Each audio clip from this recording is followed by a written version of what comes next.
Jailer 2 படப்பிடிப்பின் போது மின்சாரம் தாக்கி கார்த்திகேயன் என்ற 28 வயது எலக்ட்ரீஷியன் உயிரிழந்திருக்கிறார். முக்கிய செய்தியாக பார்க்கிறோம். ஜெயிலர் 2 படப்பிடிப்பில் ஒருவர் உயிரிழந்திருக்கிறார். அண்மை செய்தியாக பார்க்கிறோம். சென்னை ECR சாலையில் உள்ள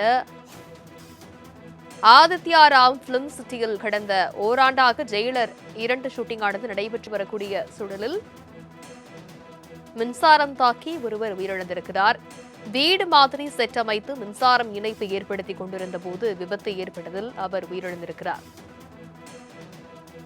விவரங்களை செய்தியாளர் டாமினிக் விவரிக்க கேட்கலாம்.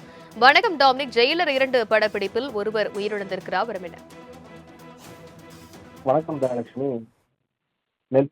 இயக்குனர் நெல்சன் தயாரிப்பில் உருவாகி கொண்டிருக்கும் ஜெயிலர் படப்பிடிப்பின் களத்தில் எலக்ட்ரீஷியனாக பணிபுரிந்த ஒரு நபர் தற்பொழுது மரணமடைந்திருக்கார். இச்செய்தியானது ஜெயிலர் 2 படப்பிடிப்பு குழு மட்டுமல்லாது ஒட்டுமொத்த தமிழ் சினிமாவையும் அதிர்ச்சிக்குள்ளாக்கியுள்ளது.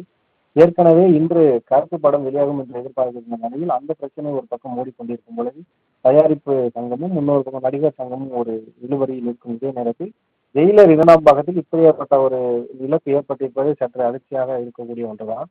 சில நாட்களுக்கு முன்புதான் ஜெயிலர் 2 ராப் அப்படி என்கிற ஒரு செய்தி ஒன்று வெளியானது. அதாவது ஜெயிலர் 2 படப்பிடிப்பு பணிகள் முடிந்து விட்டது என்ற ஒரு செய்தி வெளியானது. அதற்கான காலணிகளை நாம் பார்த்தோம் மற்றும் பல சோசியல் மீடியாக்களில் அது வெளிவந்ததை பார்த்தோம்.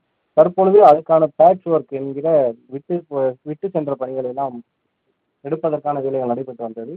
அதற்காக இருக்கும் பொழுது அங்கு ஒரு சிறு வீடு போன்ற ஒரு அமைப்பு செட்டு போடப்பட்டுள்ளது. அந்த செட்டிற்கு ஃபேன் மாற்றுவதற்காக அங்கு மின்சார பணிகள் நடந்து கொண்டிருந்தது. அப்பொழுது கார்த்திகேயன் என்ற நபர் அந்த வேலையை பார்த்து கொண்டிருக்கிறார். அப்போது எதிர்பாராத விதமாக அவருக்கு மின்சாரம் தாக்கியுள்ளது. பிறகு அவரை தனியார் மருத்துவமனையில் அனுமதித்துள்ளார்கள். பிறகு அவர் ஏற்கனவே இறந்துவிட்டார் என்ற ஒரு விஷயமும் அங்கு இருக்கக்கூடிய மருத்துவர்கள் கூறியிருக்கிறார்கள். இதனால் அதிர்ச்சியடைந்த படக்குழுவினர் மற்றும் அங்கு இருந்தவர்கள் அந்த உடலை மருத்துவமனைக்கு அனுப்பி உடற்கூறு ஆய்வுக்கு மேற்கொண்டுள்ளனர்.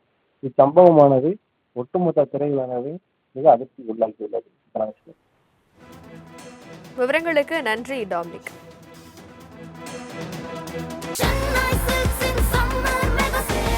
Chennai Silks in mega